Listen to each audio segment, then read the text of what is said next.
මමත් ඉස්කෝලේ ඉන්නකොට ඇත්තටම මේ ඉස්සර මට හම්බුනේ රජතද.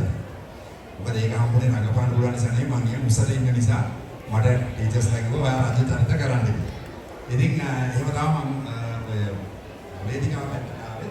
ඇවිල්ලා ඉතින් ඒ වේදිකාවෙන් ගත්ත පන්නරය නිසා තමයි ඉතින් මේ දැන් අද මෙතන ඉන්න පුළුවන්කම හම්බෙලා තියෙන්නේ. ඉතින් බොහොම සතුටුයි මේ ඉස්කෝලේ වැඩකට සම්බන්ධ වෙන්න ලැබීමත්.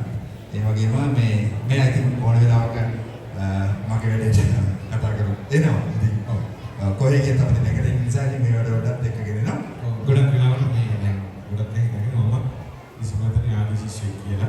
ඉතින් මේ මට්ටමටම මේ කොහේ ගියත් යනවා. ඉතින් මෙයත් තමයි මගේ ඉස්කෝල සම්බන්ධන සහ විශේෂ දෙයක් කියන්න ඕන.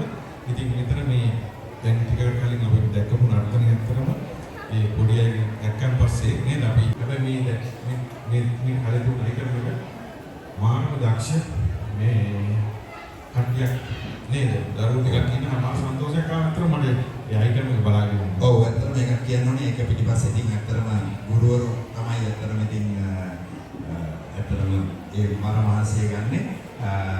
ඉතින් අපි නම් ඇත්තටම මේ ඉස්කෝලේ හොඳට දර ගහගෙන ඉඳලා තියෙනවා. එහෙම තමයි මේ ළමයි නම් එහෙම නෑ දන්නේ නෑ මම කියන්නේ. මම ඉස්කෝලේ යනවා. ඔව් හොඳට ඉතින් ගුටි කාලා තියෙනවා. ඉතින් නේද?